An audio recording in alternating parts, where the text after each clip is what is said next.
nervous or afraid for that matter. Today, we're talking about that feeling you get when you know you want to speak up, whether that's in a corporate meeting, whether that's at school, you want to raise your hand and you're not really sure, whether that's just a situation where you're around friends or family or colleagues and you know you need to speak up, or you feel like you have something to contribute, but you're just nervous. You might be afraid of feeling stupid or feeling that other people feel like you're stupid or that you've done the wrong thing. How do you make yourself speak up in spite of those situations? And today we're talking about how to overcome that challenge. If this is your first time here, my name is Caleb Morgan. I'm a motivational speaker and a coach, and my mission is to help you break through the illusions that are holding you back so you can build your confidence, your communication, your leadership, and ultimately achieve what feels impossible right now. And we're back on the live stream, episode number 2. I finally figured out the reason why the first live stream I did the other day completely messed up the audio. I was telling you about the audio didn't even work and I had to scrap the whole thing and re-record. There's this almost hidden button here. Watch, it's like a mute, I barely touch it and it mutes. That should, look, this is I'm talking. Isn't that crazy? It mutes right away. Anyways, yes, we are back, excited. If you have any thoughts or comments or anything from the last conversation that we had, put those in the chat. I'm going to check in on that as we go. Very excited to be here with you today. But you know me, I'm a magician. I got to show you something. So let me show you something here with the cards.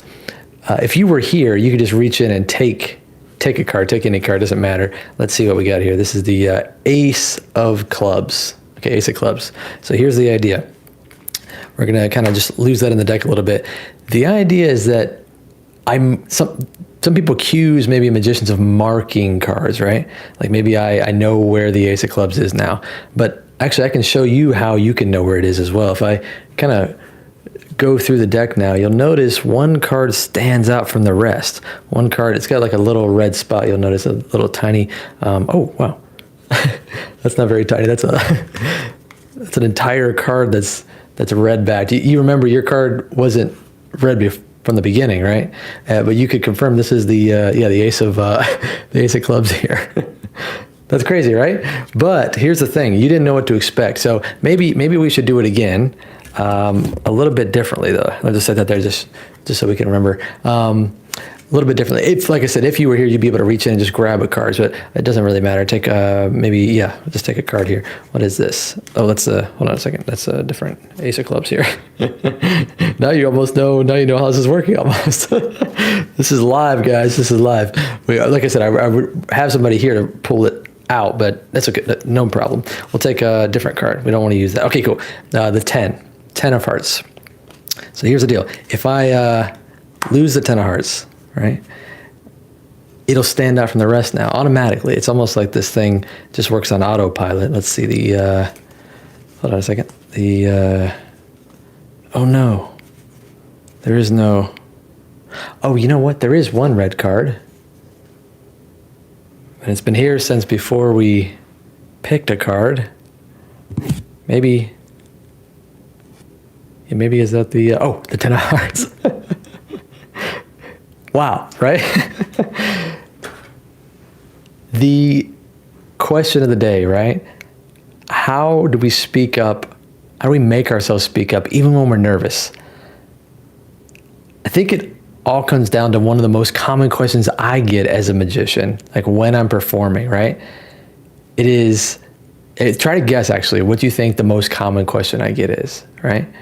What is the most common thing somebody would say? I get a lot of questions as a magician, and there's a range of things people can say. Hey, how'd you do that? That's probably one of the most common. There's a couple offbeat questions like, how'd you learn this? How much do you practice? Do you have magicians you look up to? All these different types of questions. But there's one question I get very frequently, more than a lot of the other ones. And it's, do you ever mess up? Do you ever mess up? And the answer is, Very surprising, maybe, actually. Let me put a little drama there. Maybe I don't tell you the answer right away. Do you ever mess up as a magician, right? Because you would think that maybe the trick just automatically works. You kind of like learn the secret. You like do it. It's like A to B, boom to boom, right? How would you mess up in that case? But the truth is, I mess up all the time, right? That trick I just did, I wanted to do that one because I felt like it's a good illustration of what does it look like when it looks like things are going wrong, right? When it looks like, oh, maybe he actually messed up. It kind of reels you in a little bit, and it's like, no. Oh, okay, he was able to make it happen, right? So that idea, do you ever mess up? All the time. And this is what I tell people. I say, especially when I get to speak to like a student who asks that, right? They say the idea of being able to embrace failure, right? If you never fail, how could you ever succeed? Right? You'll never know like what's the correct path to success if you're all the time spending time trying to not fail. So I was thinking of it, and I was thinking about this idea of embracing failure. And I was thinking about this time when I went with my niece and nephew, a few nieces and nephews actually. My wife and I went with them to a corn maze. If you've ever been to a corn maze, you know that, there's several different ways I'm sure they do it. I've only really been once, but this particular corn maze is probably like a lot of them, and they kind of give you a couple different ways you could make your way through the corn maze, and they give you like a piece of paper that kind of helps you like riddle wise to figure out how to get through the corn maze, right? And we were trying to figure it out. In this particular one, it was like Bible trivia. And so we were like trying to remember, you can imagine these little kids trying to remember this. And it was like difficult questions, like Old Testament, Bible, like specifics about who was the king of this particular nation, and little pretty in-depth questions. And we're sitting here trying to think and trying to figure out, okay, if we answer this question, we go left, or we go right. If we answer this, however, we were following the little map there. And as we're trying to think through, all of a sudden a kid comes running by us through the corn maze. And it's like, whoa, that's a little startling, but we're still reading our map. And then another kid comes flying through the corn maze. And at first it's a little bit like, well, that's not the right way to do it. But when I got to thinking about it, it's like, maybe they're onto something, right? Maybe there's something to that. Because if you picture like a corn maze, let's say you have one path through the corn maze, but there's 5 different entrances, 5 different directions to go. You could either go that way, that way, that way, that way, or that way. There's 2 options. You could either sit there and try to think, okay, well, I don't want to go the wrong way. So let me like do the riddles. Let me try to think about it. Let me like maybe look over, can I see a direction, over top? Maybe I can look below the corn and try to see, can I figure this out? Or you can just pick a direction and take off running, right? Like there's a little bit of strategy needed, right? But if you're able to just take off running in one direction and explore this path, and then explore the next path, and then explore the next path, eventually you're going to find the right way, right? Because you weren't afraid to like get to the end of the path and realize, nope, this is not it, and fail, and eventually you have to come back and try again, and maybe fail again, and eventually have to come back and try again, and maybe fail again, right? Like Thomas Edison with the light bulb, right? How many times did he try to create a light bulb before he finally successfully invented the light bulb? Right? And so this idea of the corn maze, it also reminded me of something my mother taught us as we were growing up. She used to always say, I had times when I would be like, in school, at this one particular time when I was in like elementary school, and the teacher had asked us to, complete this project by a certain deadline, and I didn't get it done. I made a mistake, I miscalculated, maybe I procrastinated, whatever it was. I didn't get it done in the timeline. And I felt super embarrassed, and I was just gonna take the loss.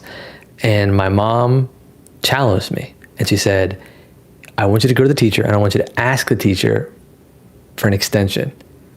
Go to the teacher and ask him if you can have some extra days. And I'm like, Mom, I don't want to do this. I feel so nervous. I'm gonna look, they're gonna say no. I'm gonna feel bad, like I don't want to look bad in front of my teacher. And she goes, Caleb, the worst they can say is no. The worst they can say is no. And I'm sure you listening right now have heard that before. The worst they can say is no. That's the worst that can happen. But something I was thinking about is like, it's not just the worst they can say is no. If you think about it, the best they can say is actually no.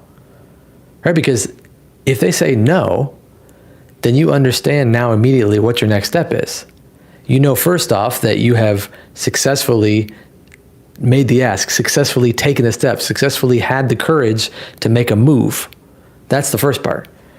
But then secondly, if they say no, if you fail, then you immediately know what to do next, right? You're not stuck in kind of indecisive mode where you're not sure and you're not really contributing to the situation and you think you might have the answer, you think you might have a chance, but you're just gonna kind of accept what comes to you. If you at least try, if you at least take the step, you know what to do next once you get the outcome, right? Once you get the answer. So how does this all relate? This idea of how do we speak up when we feel nervous, when we feel like we might say the wrong thing. Why would we even feel nervous to begin with? That was what I was thinking about. Well, maybe we're going to say the wrong thing. That's possible. Maybe we'll have the wrong answer. That's possible. I remember being in school and not even wanting to raise my hand, knowing that I knew the answer to this question. And then some other student would raise their hand and they would answer. And I'm like, man, I knew the answer to that. But I was so nervous I was wrong, that I could be wrong, that I didn't even take the chance. And so that idea of taking that chance, of not being afraid to fail, of looking failure in the face and saying, hey, this is actually a good thing. I want to fail as much as I can. Not for that to be the end game, but I want to try things and be willing to embrace failure so that I can figure out what I need to do. These are the things that it takes to be able to speak up even when you feel nervous, right? So I feel like the answer to the question of how do I, now there's a lot of different situations for which you might feel like you want to speak up, but feel nervous too, right? And it's going to, vary and depend on your situation. But as a general overarching rule, this idea of embracing failure, where do you need to have the courage to take a step right now in your life, even if you could fail? Are you like a student watching this and you need to raise your hand more in class? You need to, try harder on the exam. You need to give it a shot, even though you're not 100% sure if you'll get it right.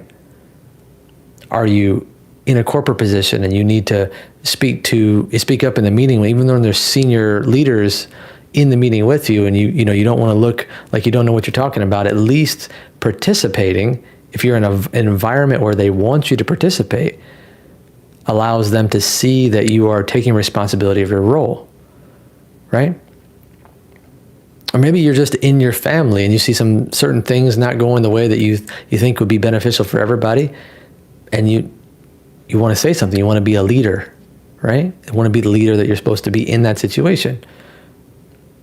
But how do you say something without, everybody, saying things on you? You don't be afraid to fail. So that's what I got for you today. I wanted to take a look at the comments here. Does anybody have any questions? Let's see if anybody has any questions here. Let's see. Let me know if you have any questions. I'm going to give it a quick drink of water. Whew, it's late tonight. This is a crazy live stream. I'm feeling the tiredness. Today's been a crazy day, but I was like, I gotta be consistent with this.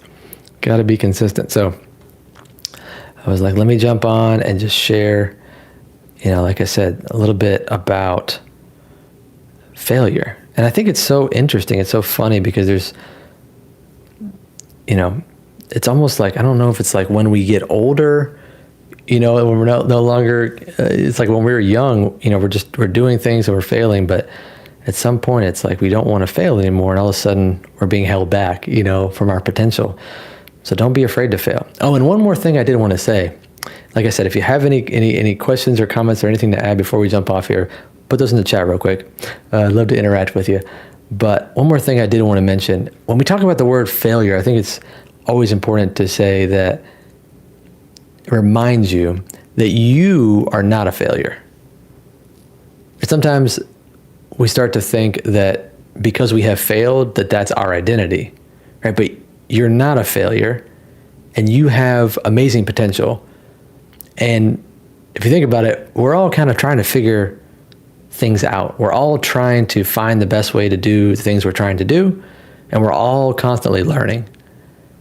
So just to encourage you today, don't forget that, right? Don't forget that there's going to be times when you fail, when I fail, when we're not sure what to do, when we need help and we need camaraderie from other people to help pick us up and remind us, hey, get back on the wagon, right? Get back out there. But it never means that you are a failure. It's just a singular event that took place on your journey to achieving what feels impossible. So keep up that journey, all right? Awesome. Well, that's what we have for today. I'm looking forward to talking with you more about these different topics related to confidence and leadership and communication. Put in the chat is a challenge for you today. If you know what your thing is, what your item that you need to take courage in, like we were talking about last stream, courage, despite the potential failure. If you know what that is, if you know what the action is you need to take, commit yourself. Put that in the chat. That's my challenge to you. Put it out there into the world so others can see it. And we'll be here to root you on. Thanks so much, and we'll see you on the next one.